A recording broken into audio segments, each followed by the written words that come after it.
What's up guys, Mike here, and we are back with the return of NBA Would You Rathers. Now, I know my face cam is not anywhere to be found. I know a lot of you guys are mad about that, but I have an explanation. So usually when I've done these in the past, I've just used a face cam and I've just straight up done the Would You Rathers and given my opinion. The thing is, for today's video, I am trying something different. I really like the game Apex. I would love to be able to post that on this second channel. I would love to make occasional videos with Apex. I just don't know if you guys will like this. So make sure to comment down below and leave a like on this video if you do like the Apex gameplay. I hope you guys like it. I mean, I love this game. Would I rather be Goran Dragic or Isaiah Thomas? To me, the answer is definitely Goran. Isaiah just seems very angry, and I can't blame him. I mean, he put his heart out there for Boston. He was hurt. He came back a little too early, and it's hurt his career the last few seasons, especially money-wise. And speaking of money, for his career, Isaiah Thomas has made $29 million.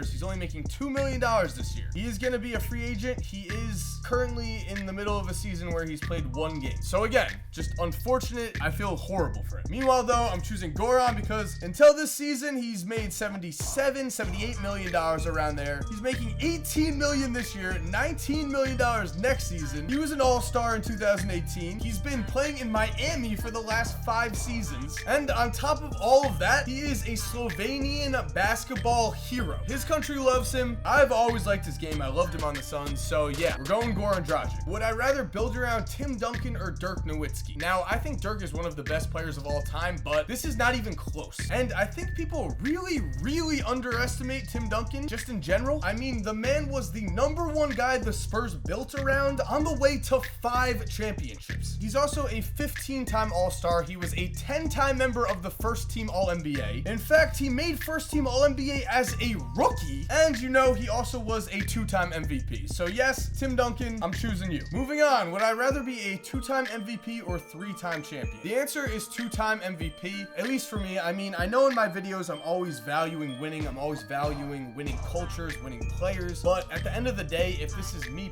personally, I mean, if you're a 3-time champion, that is amazing. You also could just be like the 10th man on that team and no one really remembers you. Meanwhile, a 2-time MVP, Kobe Bryant was not a 2-time MVP. Shaq wasn't a 2-time MVP. There are only a handful of players in NBA history that have won 2 MVPs, and if I have the chance to be one of those guys, you know, I'm taking it. Plus, just think about all the extra money you'd make, all the potential jobs you'd get after your career was over. You'd be one of the most famous basketball players on the planet as long as you were living. 2-time MVP, easy choice. Would I rather win the dunk contest or 3-point contest? Now, this is kind of more tricky than you'd think because a lot of times the dunk contest doesn't have actual stars in it. Meanwhile, the 3-point contest, that's got a bunch of the NBA's best players. So if you won the 3-point contest, you would have a lot of bragging rights, but I'd still go dunk contest just because 3-point contest winners are not getting sponsorship money. Dunk contest winners are, you know, that is the most hyped event other than the All-Star game itself. I'll take dunk contest. Would I rather have on my team T-Mac or Allen Iverson? Okay, so we're gonna break this question into 2 categories. One is, would I rather have that guy as my alpha dog if I had a horrible team and just wanted to go as far as possible in one season? Or in the other instance, who would I rather have if I was just building a team around that guy? So for the first, if I just needed a clear alpha dog, I would take Allen Iverson. No offense to T-Mac, but he never made it past the first round of the playoffs. AI brought the Sixers to the finals, not by himself, of course, but I mean, he was the lead guy by far. However, speaking of who I'd rather build a team around, that is T-Mac, no questions asked. There's a reason that at one point, Kobe Bryant considered Tracy McGrady his biggest rival. T-Mac was that good. He was that talented. And not only that, he also, in my opinion, would be one of the best 2nd or 3rd options in NBA history if given the chance. If he had a clear alpha dog on his team and he was the 2nd guy, I think T-Mac would have shined. I think his career would have been incredibly memorable, and I think he would have had the potential to win a few rings. He never really had that though. Yeah, he had Yao, but still he was clearly the alpha dog. So I answered AI for one half of this question and T-Mac for the other half. If I had to just give one answer in general though, I guess I'd say Tracy McGrady. Allen Iverson fans, don't kill me. I love this one. Would you rather have Giannis with Curry shooting or Harden with Kawhi's defense? All right, so James Harden is very much in the race right now to be a 2-time MVP. The only knock on him, of course, is his defense, and if you were to add Kawhi Leonard's elite defense, that player would be the best player of all time, honestly. With that said though, actually Actually, I think they'd be the second best player of all time, because if you were to take Giannis and give him Steph Curry shooting, I mean, Giannis himself is already fine on defense. He's someone you could depend on. He's solid. He's averaging 1.4 steals and 1.4 blocks this season. On the defensive end, you know, he is a good defender. And on the offensive side, he is right now, in my opinion, the most unstoppable player in the NBA. Just look at the numbers. The man is shooting 58% from the field and averaging 27 points per game. He has a true shooting percentage of 64%. That is insane, especially for someone who doesn't shoot threes. And the fact that it's either him or James Harden that's going to win the MVP is insane, because Giannis still does not have a jump shot. If you were to give him Steph Curry's jump shot, the best shooter of all time, someone who could pull from 35 feet, you would have the most unstoppable offensive player of all time. Easily. Not even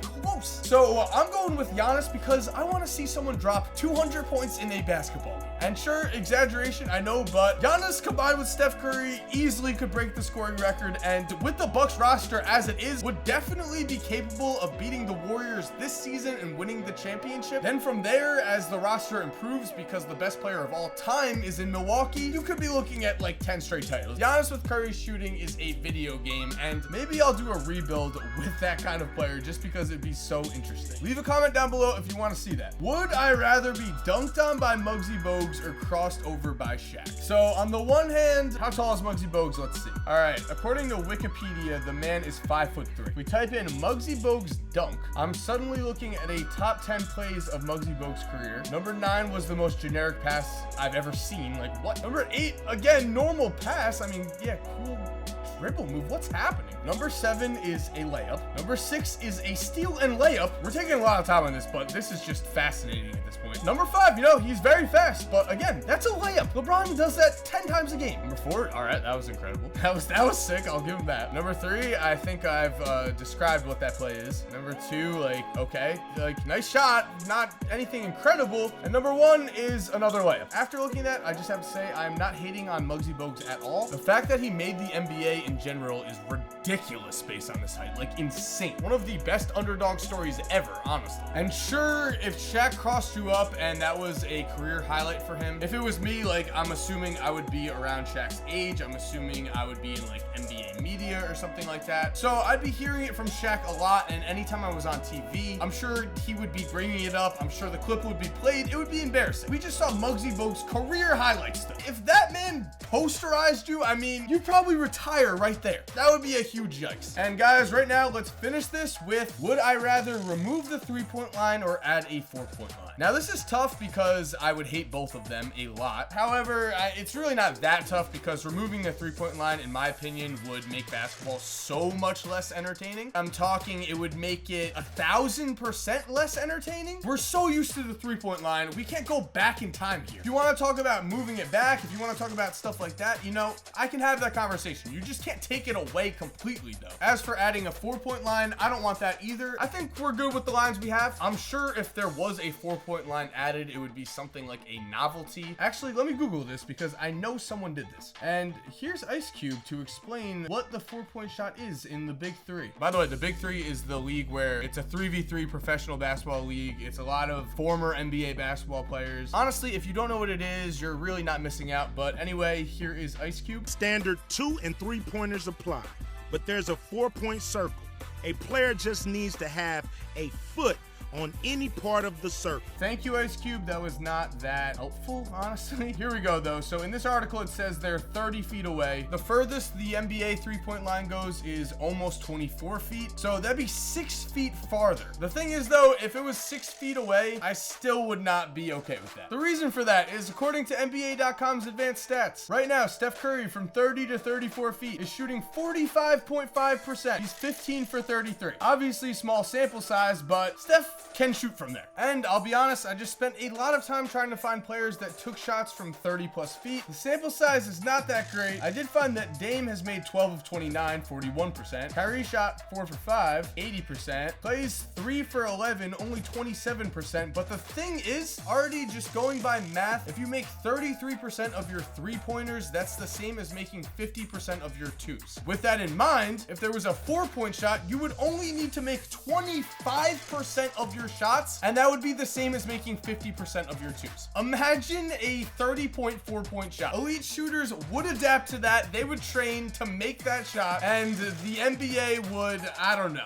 it would go one of two ways. It would become very, very entertaining, or just kind of like a novelty sport at that point. Everyone would just be chucking. To answer this question after a lot of research, yes, a 4-point shot would be better than removing the 3. That would turn away so many fans. That might ruin basketball, honestly. That's how many people would hate that. That's how many people would stop watching. Anyway, there we have it, guys. Thank you for watching. I hope you enjoyed. Remember, if you liked this kind of video, comment down below and leave a like. It would be very appreciated. Also, if you're new to the channel, make sure to subscribe. Do videos like this, do rebuilds, do NBA 2K gameplay, might be doing Apex gameplay. If you're already subscribed, thank you so much for watching. You're awesome. We all know it. And as always, have an awesome day, and cue that music. By the way, if you're still here while the music is cued, here are 2 videos I think you are going to love watching. All you have to do is just click on either one of them on the screen right here. And other than that, guys, again, have a great day and peace.